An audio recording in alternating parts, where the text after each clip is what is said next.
Ghayba Occultation. In the name of Allah, the Beneficent, the Merciful. Sheikh Abul Faraj Muhammad bin Ali bin Yaqub bin Abu Qurra al-Kanani, may Allah have mercy upon him, narrated from Abul Hussain Muhammad bin Ali al-Bajli the clerk that Abu Abdullah Muhammad bin Ibrahim an-Numani had said, Praise be to Allah, the Lord of the worlds, who guides whomsoever He wills to the right path, who deserves gratefulness from His people in return for deriving them out of non-existence into existence, forming them into the best of images, granting them innumerable blessings apparent and hidden as He has said. And if you count Allah's favors, you will not be able to number them. He has guided them to know His divinity and to acknowledge His oneness with pure minds, excellent wisdom, perfect creation, pure nature, good tincture, marvelous signs, and clear proofs. Then He sent for them the best of His people as prophets supported by the Holy Spirit, armed with evidence, preaching, warning, guiding, reminding, informing with knowledge, defeating the oppressors with the divine signs and astonishing the intelligent with miracles. He preferred them to the rest of His people with the high excellences He granted them. Let them know His unseen and gifted them with some of His power as He said, the knower of the unseen. So He does not reveal His secrets to any, except to him whom He chooses as a messenger, for surely He makes a guard to march before Him and after Him, to glorify them and to raise their positions highly so that people would have no excuse before Allah after sending His messengers, and that the proofs of Allah would be perfect before His people. Praise be to Allah when He bestowed upon us His sending Muhammad, the last of His messengers, the most beloved one to Him, the most glorious prophet near Him, and the closest one to Him. He gifted him with all that He had gifted the other prophets, and added to him doubles than had given them. He put him in a high position to prefer him to all. He made him Imam for them when He led them in offering the prayer in heaven. He made him the most honorable among the all, and granted him alone with intercession from among the all. He raised him to the highest heaven until He talked with him near His throne when He passed the positions of the close angels and the standings of the archangels. He revealed to him a book surpassing all the previous books, and including all the knowledge they had as He said, We have revealed the book to you explaining clearly everything. He did not neglect it a bit. Allah the Almighty has guided us by Muhammad from deviation and obscurity and saved us from ignorance and perishment. He has sufficed us with Muhammad, the holy book, and the perfect religion, and guided us to the guardianship of the pure guiding Imams to be safe from personal opinions and interpretations due to fancies, and He has guided us by Muhammad and the Imams of His progeny to the right path.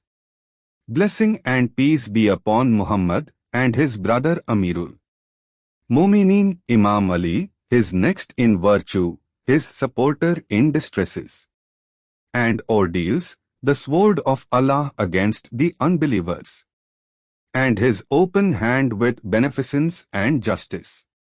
It was Ali who followed his brother's path in any case, who turned with the truth wherever it turned, the keeper of his brothers Muhammad's knowledge, the depositary of his secrets.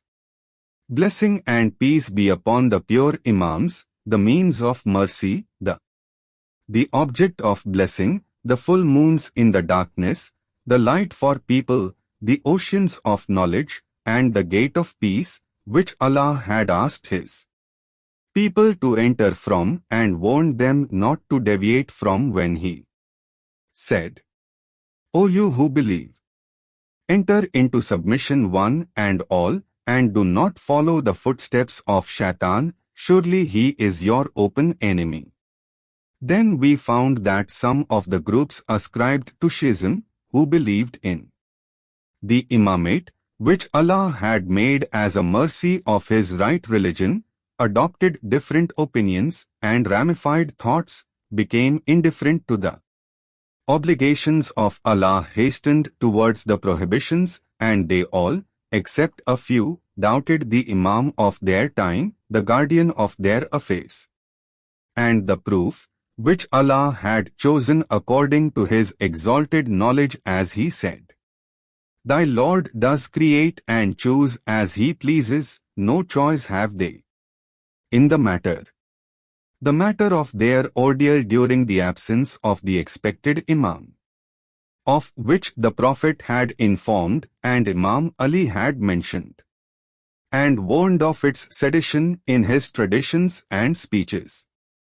The scholars narrated from the infallible Imams, one after the other, the traditions talking about this matter and confirming it, and that Allah would try His people by it.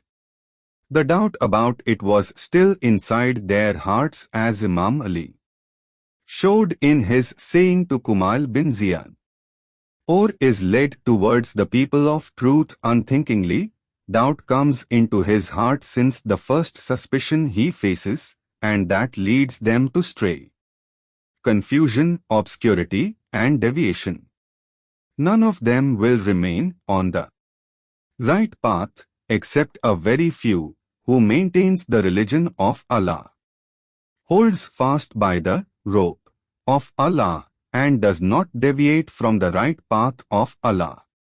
This few was the group that would keep to the truth, that would not be shaken by the wind, nor be affected by seditions, nor be cheated by the shine of mirage, and would not have come into the religion of Allah imitating some people so that they would give up when those people gave up. Imam Abu Abdullah Jafar bin Muhammad as-Sadiq said, He who comes into this religion imitating the men will be taken out from it by those men who have taken him in, and he who comes to it by the book and the sunnah, mountains vanish before he gives up his religion. By Allah, no one goes astray, becomes confused, is seduced, and deviates from the truth to cling to one of the deviant sects except if he does not pay any attention to knowledge, research, and analysis. These people are wretched, who never care for knowledge nor attempt to get it from its pure sources, and if they narrate some of that knowledge without perceiving it, they will be like those who do not narrate. Imam Jafar bin Muhammad as-Sadiq said, You know the positions of our followers near us according to the traditions they narrate from us and according to what extent they perceive from us. Narrating a tradition requires perceiving it. One tradition you perceive is better than 1,000 you narrate without perceiving. Most of those who joined the different sects were as the following. Some joined them without thinking or being aware, and when they faced a bit of doubt they went astray.